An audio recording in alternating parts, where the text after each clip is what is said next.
आप देख रहे हैं इंडिया टाउन न्यूज, भारत की बात। नमस्कार, स्वागत है आपका इंडिया टाउन न्यूज के खास बुलेटिन खबरें राजनांदगांव में। मैं हूं आपके साथ रंजना राज। बुलेटिन की शुरुआत करने से पहले एक नजर आज की हेडलाइंस पर। थानों में वर्षों से खड़ी गाड़ियां हो रही कंडम, जिम्मेदारों से जवाबदेही की गई मांग, नीलामी प्रक्रिया तेज करने की उठी अपील।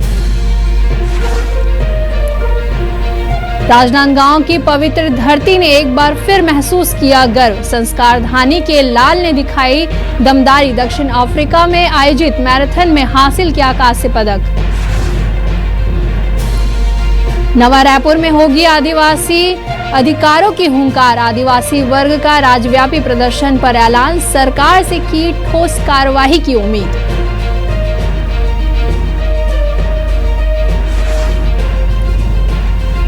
महेंद्र धुवे की कामयाबी से गुंजा प्रदेश, देश की कमान संभालेंगे संस्कार धानी के महेंद्र। अंडर 19 वॉलीबॉल टीम में मिली कप्तानी।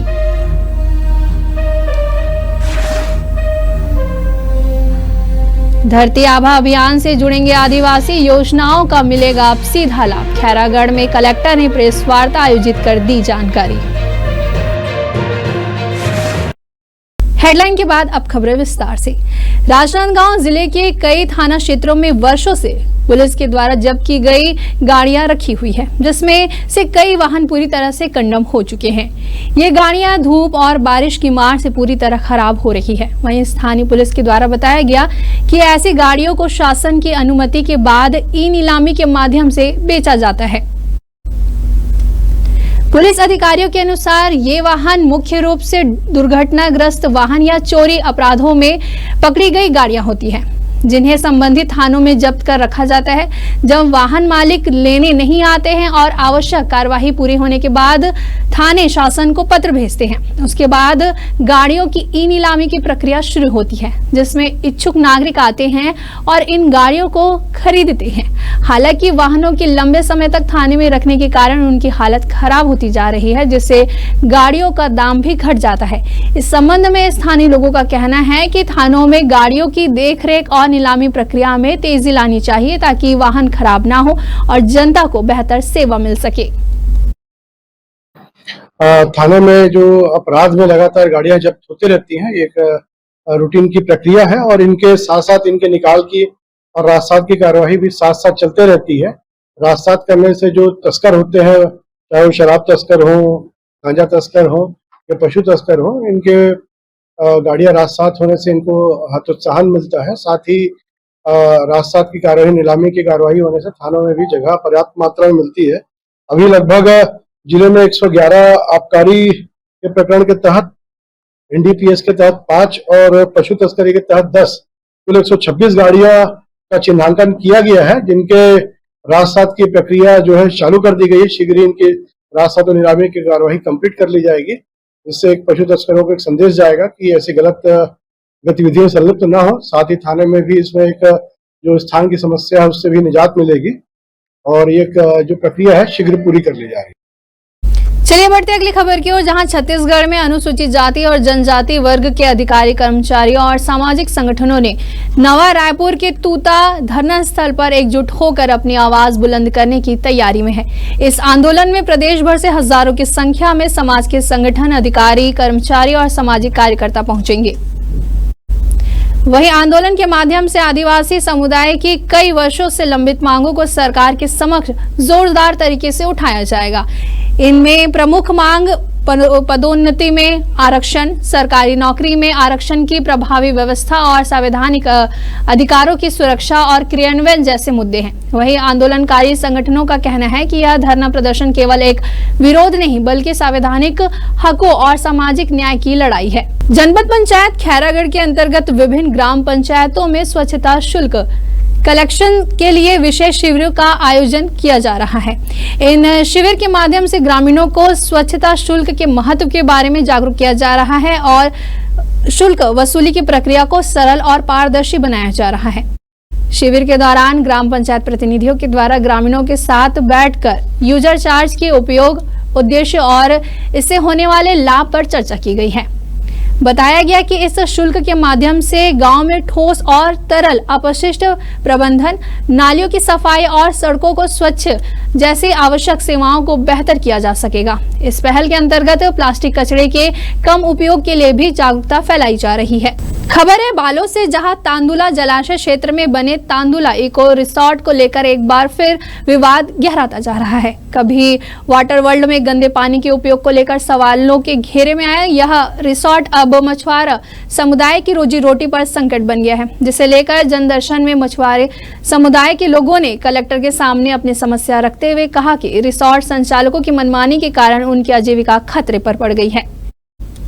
मछुआरों का आरोप है कि तांदुला जलाशय तक मछली पकड़ने के लिए जो पारंपरिक रास्ता वे वर्षों से इस्तेमाल करते आ रहे थे, उसे कटीली तारों से घेर दिया गया है। इस वजह से करीब 150 परिवारों को अपने जीवन यापन में कठिनाइयों का सामना करना पड़ रहा है। ग्रामवासियों और मछुआरा समुदाय ने चेतावनी दी है कि अगर जल्द ही उनके जलाशय तक पहुंचने की व्यवस्था नहीं की गई तो वे बड़े पैमाने पर आंदोलन करेंगे। मछुआ भाइयों के लिए आए जाए के रास्ता मैंने रिसोर्ट वाले है ना पूरा घेर चुके हैं और टाइम में नहीं खोल सके अपन रिसोर्ट सेंटर ला। और हमें हमारे मछुआ ला 4 बजे रात में जाना पड़ती और वो 8 बजे खुलते तो कितना टाइम चाहिए मछुआ मान काम करे डैम में। अपन कितना साल हो गए जो हम मछली पकड़े किस तरह काम करते? हमारे बाप दादा से चले आते जब से बांध बने तब से। हाँ। हमारे बाप दादा मन पूरा मछली मारने के काम करा थे, अभी भी हम मछली मारे काम करता हूँ। तो का है रिसोर्ट वाला वहाँ आके पूरा घेरा कर लिए है, उधर हमारा रास्ता नहीं मिला पाते थे तो हमारा अटक भटक हो जाती, इधर उधर जाना पड़ा थे और ज़्यादा रास्ता जाने के लिए ढूंढना पड़ते तो बड़े जंगल पर पड़ जाते बीच में। तो जंगल पड़ते ना तो जंगल पड़ते तो वहाँ शेर भालू कुछ कहीं रात बिहार में से निकल जाता है तो हम डर हुए थे तो हमारे जाल फाना देख नहीं पान। तो हमारा धंधा पानी हमारा हर समय वही छर है, हमारा धंधा पानी और कुछ नहीं है। बता बने मैं अपना एक कलेक्टर के पास में समस्या लेकर आया हूँ कि जो मेरे को इस जलाशय में जीवन अपना करता हूँ मछली मारकर, और इसमें मेरे लिए जाने आने के कोई रास्ता नहीं है मछुआरों के लिए, और इस पूरा काटिल तार से घेरा लगा दिया हुआ है। मैं यहाँ कुछ जाने के लिए कोई रास्ता नहीं है, और मार अगर जंगल से बचा हुआ है तो जंगल से जाने से जानवर का शिकार बन सकता हूँ। तो मैं इधर से जाने आने के लिए रास्ता का साधन मांगने आया हूँ कलेक्टर पे। चलिए बढ़ते अगली खबर की ओर, जहां बालो थाना क्षेत्र के कुर्सीबार गांव से एक दर्दनाक हादसे की खबर सामने आई है, जहां खेत में काम करने के बाद गीला कपड़ा तार में सुखा रहे एक 25 वर्षीय युवक की करंट की चपेट में आने से मौत हो गई है। मृतक की पहचान कुर्सीबार निवासी रूप नारायण के रूप में हुई है। मिली जानकारी के अनुसार मृतक के खेत में एक मोटर पंप लगा हुआ है, जिस तार में कपड़ा सुखाने के लिए डाला गया था वह मोटर के पास से गुजर रहा था। आशंका है कि बिजली के कनेक्शन में गड़बड़ी के कारण तार में करंट प्रवाहित हुआ है और जिससे यह हादसा हुआ है। वक्त हो चुका है एक छोटे से ब्रेक का। खबरें और भी है, बने रहिए इंडिया टाउन न्यूज के साथ। अब खबर आपकी उंगलियों पर, हर खबर पर हमारा नजरिया।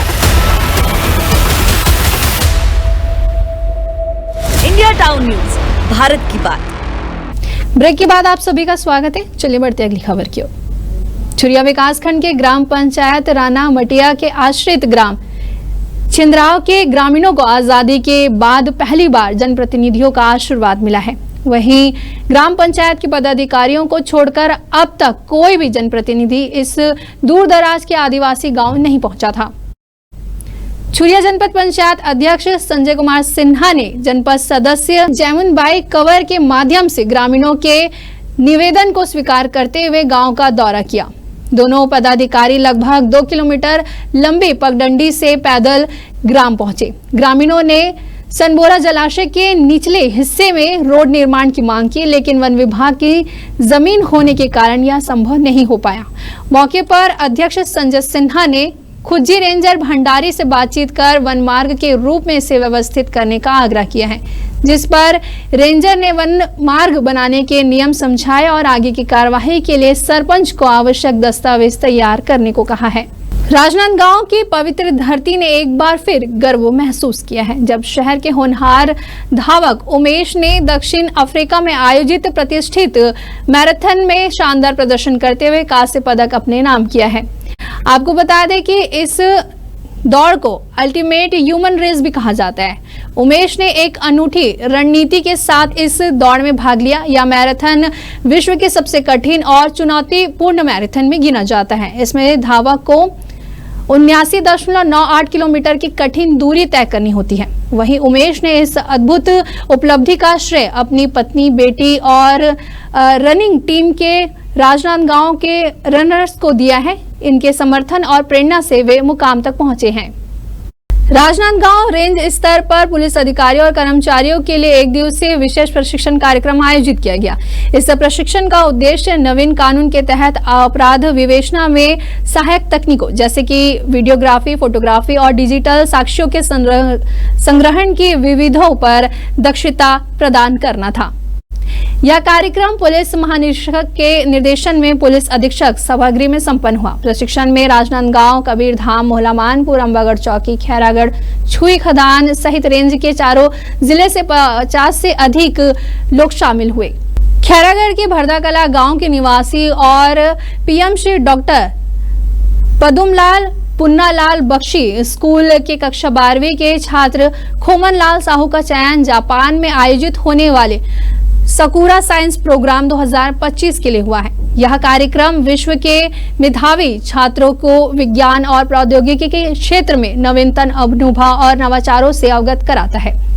अंतर्राष्ट्रीय स्तर पर खोमन का चयन भारत सरकार के विज्ञान और प्रौद्योगिक विभाग नई दिल्ली के द्वारा किया गया है, जो कि एक बड़ी उपलब्धि है। खोमन के पिता जो खेती किसानी और बिजली मिस्त्री का काम करते हैं, उन्होंने कहा कि मुझे अपने बेटे पर गर्व है। उसने अपने पूरे गांव और जिले का नाम रोशन किया है। इस अवसर पर विधायक यशोदा वर्मा ने भी खोमन लाल को बधाई दी और उसके उज्जवल भविष्य की कामना की है। मैं अभी 12वीं कक्षा बायो का विद्यार्थी हूँ और मेरे स्कूल का नाम पदुमलाल पुन्नालाल बख्शी है। और मेरे पूर्व स्कूल जहाँ से मेरा इंस्पायर अवार्ड का जर्नी शुरू हुआ है, उनका स्कूल का नाम है शासकीय हाई स्कूल भरदाकला और मेरे मॉडल का नाम है स्मार्ट स्कूल बैग। मेरे गाइड टीचर थी जिन्होंने मेरे मॉडल को बनाने में सहायता की है, उनकी नाम है मिसेस पायल मेश्राम जी। जैसे कि आप जानते हैं मैं देहात से हूँ, तो मेरे मॉडल को बनाने में बहुत सारी दिक्कत आई। तो उन दिक्कतों के कारण जैसे मेरे जो फीचर्स लगाए हैं मॉडल में वो यहाँ अवेलेबल नहीं होता, तो उनके लिए जो मेरे सर थे जिन्होंने मेरे लिए ये अरेंज किया, वो विशेष गौरव सर को भी मैं धन्यवाद देना चाहूंगा। और जैसे मैं डिस्ट्रिक्ट, स्टेट, नेशनल लेवल में गया हूँ, तो वहाँ पे मेरे मार्गदर्शन करने के लिए श्रीवास्तव सर थे, मैं उनको भी तहे दिल से धन्यवाद देना चाहूंगा। और जो मेरा लड़का है खोमन साहू, वो उसको इंस्पायर अवार्ड की तरफ से जापान जाने का अवसर मिला है। हम लोग को तो पहले विश्वास नहीं हुआ कि हमारा लड़का इतना बड़ा ये हो जाएगा करके, ना उतना ध्यान नहीं दे रहा था। बच्चा इतना आगे जा रहा है, तो आप लोग का कुछ सपना है? सपना तो बहुत है कि हमारा क्या बनाना चाहते हो बच्चे को? हम अब इसके हिसाब से इसका देखते हुए इसका जो साइंस का ही प्रोजेक्ट करवाना चाहते हैं, वैज्ञानिक बनाना। जी। सर्वप्रथम मैं इंस्पायर मानक अवार्ड के बारे में बताना चाहूंगा कि कक्षा 6वीं से लेकर कक्षा 10वीं तक के बच्चे प्रतिवर्ष हर विद्यालय से 5 बच्चों का इसमें नॉमिनेशन होता है, जिसमें से DST department of science Bharat सरकार के द्वारा अच्छे मॉडल का चयन ऑनलाइन किया जाता है। फिर बच्चों को प्रति मॉडल के हिसाब से 10,000 रुपए बच्चे के खाते में सीधा ट्रांसफर किए जाते हैं। बच्चा उस 10,000 में अपना मॉडल बनाता है, फिर जिला स्तरीय प्रतियोगिता, राज्य स्तरीय प्रतियोगिता और फिर राष्ट्रीय स्तर प्रतियोगिता में अपना भागीदारी देता है। राष्ट्रीय स्तर प्रतियोगिता में जो मॉडल चयन होते हैं और जो फर्स्ट लेवल मॉडल होते हैं, उनको जापान सकुरा कार्यक्रम के तहत जापान जाने का मौका मिलता है। ऐसे DNO मैं खैरागढ़ जिला से ये बताना चाहूंगा कि इंस्पायर मानक अवार्ड में खैरागढ़ जिले को बने हुए 2 ही वर्ष हुए हैं, परंतु अभी तक के खैरागढ़ जिस प्रकार से संगीत के क्षेत्र में आगे रहा है, अब विज्ञान के क्षेत्र में भी दिल्ली में अपने 3 मॉडल का प्रदर्शन वो कर चुका है। सबसे पहले तो आप समझ जय जोहार है, नमस्कार है।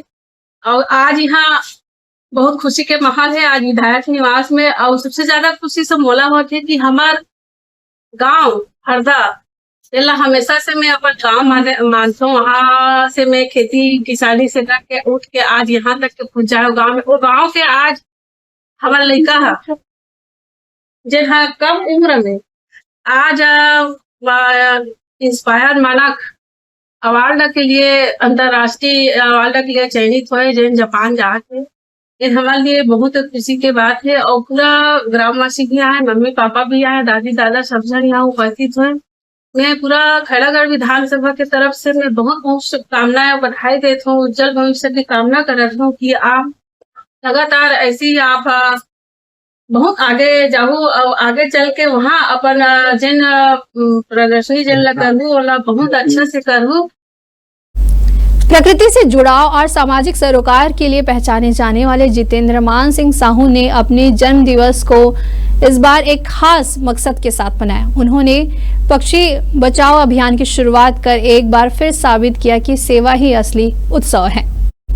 इस अभियान के तहत जितेंद्र साहू ने पानी के बर्तन पक्षियों के लिए वितरित किए और पेड़ पौधों पर उन्हें स्थापित किया ताकि गर्मी के मौसम में पक्षियों को पानी और सुरक्षित ठिकाना मिल सके। इस अवसर पर जितेंद्र साहू ने कहा कि आज के दौर में पक्षियों की घटती संख्या चिंता का विषय है, जिसके पीछे जंगलों की कटाई और शहरीकरण के साथ कई प्रमुख कारण हैं। यह पहल एक प्रेरणादायक उदाहरण है कि व्यक्तिगत उत्सव को भी सामाजिक जिम्मेदारी से जोड़ा जा सकता है। वहीं जितेंद्र मान सिंह साहू की यह सोच निश्चित ही युवाओं के लिए एक मिसाल बनेगी। राजनांदगांव जिले के होनहार वॉलीबॉल खिलाड़ी महेंद्र ध्रुवे को भारत के अंडर 19 वॉलीबॉल टीम का कप्तान नियुक्त किया गया है। इस बड़ी उपलब्धि पर महेंद्र को पूरे प्रदेश से बधाई मिल रही है। वहीं महेंद्र की यह उपलब्धि छत्तीसगढ़ के खेल इतिहास में एक और सुनहरा अध्याय जोड़ती है। इसी सिलसिले में छत्तीसगढ़ विधानसभा अध्यक्ष डॉक्टर रमन सिंह ने महेंद्र को शुभकामनाएं देते हुए कहा कि हमारे संस्कारधानी राजनांदगांव के प्रतिभाशाली युवा महेंद्र ध्रुवे को यह जिम्मेदारी मिलना पूरे प्रदेश के लिए गर्व की बात है। यह सफलता छत्तीसगढ़ के खेल प्रतिभा और युवा ऊर्जा का प्रतीक है। डॉक्टर रमन सिंह ने यह भी कहा कि मुझे विश्वास है कि आपके जैसे युवाओं की प्रेरणादायक सफलता से न केवल राजनांदगांव बल्कि पूरे प्रदेश के युवा नई ऊंचाइयों को छुएंगे। चलिए बढ़ते अगली खबर की ओर, जहां जिला मुख्यालय मोहला में सुकमा जिले में शहीद हुए एएसपी आकाश राव को भावभीनी श्रद्धांजलि अर्पित की गई है। श्रद्धांजलि सभा में जिले के वरिष्ठ अधिकारियों, पुलिसकर्मियों, जनप्रतिनिधियों और आम नागरिकों ने बड़ी संख्या में हिस्सा लिया। एएसपी आकाश राव को छत्तीसगढ़ पुलिस के सबसे प्रतिबद्ध और साहसी अधिकारियों में शुमार किया जाता था। उन्होंने नक्सल प्रभावित इलाकों खासकर मानपुर, मोहला और सुकमा में लंबे समय तक सेवाएं दी है और कई महत्वपूर्ण नक्सल विरोधी अभियानों का नेतृत्व किया है। आदिवासी समुदाय के सर्वांगीण विकास को समर्पित धरती आबा जनजाति ग्राम उत्कर्ष अभियान को लेकर खैरागढ़ कलेक्टर सभा कक्ष में एक प्रेस वार्ता का आयोजन किया गया। इस वार्ता की अध्यक्षता जिला कलेक्टर इंद्रजीत सिंह चंद्रवाल ने किया है। अभियान की दीर्घकालीन योजनाओं में प्रधानमंत्री आवास योजना, संपर्क सड़कें, जल आपूर्ति जैसे महत्वपूर्ण विकास कार्य शामिल हैं। कलेक्टर ने बताया कि यह अभियान जनजातीय कार्य मंत्रालय भारत सरकार के द्वारा भगवान बिरसा मुंडा की 150वीं जयंती वर्ष के अवसर पर 15 नवंबर 2024 को प्रधानमंत्री के द्वारा प्रारंभ किया गया था। अभियान का उद्देश्य जनजातीय समाज की सामाजिक आर्थिक स्थिति में को बेहतर करना है और उन्हें सरकारी योजनाओं की मुख्यधारा से जोड़ना है। इस अभियान की शुरुआत 15 जून से 30 जून तक जिले के आदिवासी बाहुल 16 चयनित ग्रामों में चलाया जाएगा। कलेक्टर ने बताया कि खैरागढ़, छुई खदान, गंडई जिले के 2 विकास खंडों में इन 16 ग्रामों में शिविर के माध्यम से केंद्र सरकार के 17 मंत्रालयों की 25 योजनाओं का लाभ सीधे पात्र ग्रामीणों को प्रदान किया जाएगा। तहत एक प्रेस वार्ता आयोजित की गई थी, जिसमें कि इस जिले में चलाए जा रहे धरती आबा माँ उत्कर्ष अभियान के अंतर्गत जो गतिविधियां दी जा रही हैं उनके बारे में पत्रकार बंधुओं से जानकारी साझा की गई। और इसके अंतर्गत हमारे पास 9 और 7 ग्राम विभिन्न विकास खंडों में आ रहे हैं, जिसके अंतर्गत ये अभियान चलाया जाएगा, जहाँ पे भी जनजातीय पॉपुलेशन 50% से अधिक है और ग्राम की संख्या भी 500 के ऊपर है। और इसमें जितने भी केंद्रीय शासन की और राज्य शासन की महत्वपूर्ण योजनाएं हैं उनके बारे में जानकारी भी एकत्रित की जा रही है और उसमें जहाँ जहाँ भी गैप है उस गैप को इस अभियान के माध्यम से फुलफिल किया जाएगा। इसके अलावा भी जहाँ पर भी इंफ्रास्ट्रक्चरल रिक्वायरमेंट्स के बारे में कुछ आवश्यकता निकल के आ रही है तो उसको भी इस अभियान के माध्यम से जहाँ पे भी ज़रूरत है उसको एक प्रस्ताव के माध्यम से इस अभियान के अंतर्गत भेजा जाएगा और स्वीकृत होने पर उस पर भी कार्रवाई करेंगे। मिशन संडे टीम ने एक बार फिर समाज के प्रति अपनी प्रतिबद्धता का परिचय दिया है जब स्वच्छता दीदियों के साथ मिलकर श्रमदान किया और शहरवासियों को स्वच्छता के प्रति प्रेरित किया है। टीम ने इस अभियान की शुरुआत खैरागढ़ के शनि मंदिर के पीछे स्थित घाट और नदी क्षेत्र की गहन सफाई से की है जहां जलकुंभी और कचरे की भरमार थी। इस अवसर पर मिशन संडे के संयोजक मनराखन देवांगन ने कहा कि स्वच्छता केवल एक जिम्मेदारी नहीं बल्कि समाज सेवा और हमारी पहचान है। जब पूरा समाज मिलकर कदम उठाता है तो बदलाव अवश्य होता है। पॉलीथीन मुक्त शहर का सपना तभी साकार होगा जब हर नागरिक इस मुहिम का हिस्सा बनेगा। वहीं इस अभियान के दौरान नगर पालिका के अधिकारी, कर्मचारी, सामाजिक कार्यकर्ता और विभिन्न वर्गों के नागरिकों ने बढ़ चढ़कर हिस्सा लिया।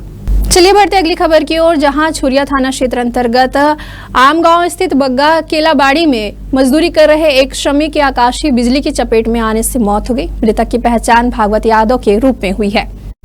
जानकारी के अनुसार भागवत यादव रोज की तरह केलाबाड़ी में मजदूरी का कार्य कर रहा था। इसी दौरान वह आकाशीय बिजली गिरने से गंभीर रूप से झुलस गया। मौके पर मौजूद अन्य मजदूरों ने तुरंत उसे एम्बुलेंस की सहायता से सामुदायिक स्वास्थ्य केंद्र पहुंचाया, जहां प्राथमिक उपचार के दौरान उसकी मौत हो गई।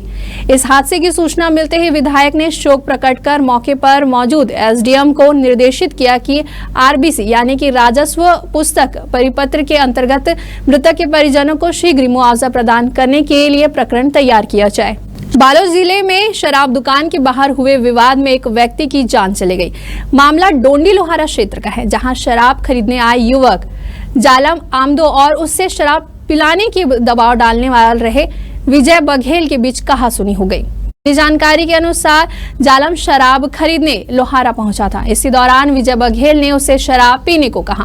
विवाद बढ़ने पर दोनों में मारपीट शुरू हो गई, जिसके बाद आरोपी ने पास में रखे लोहे की पाइप से विजय के सिर पर वार कर दिया।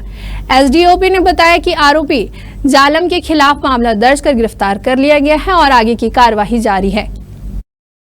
लोहारा थाना क्षेत्र के अंतर्गत डोंडी लोहारा शराब भट्टी के पास दो युवकों के बीच में लड़ाई हुआ, जिसमें से एक युवक जिसका नाम विजय बघेल है उसको किसी दूसरे भी एक युवक ने एक लोहे के रॉड से मारा है, जिससे कि सिर पे चोट आने के कारण युवक की ऑन द स्पॉट डेथ हुआ था। पुलिस ने जो आरोपी है उसको अरेस्ट कर लिया है, साथ ही साथ जब्ती की कार्रवाई और आगे की विवेचना जारी है।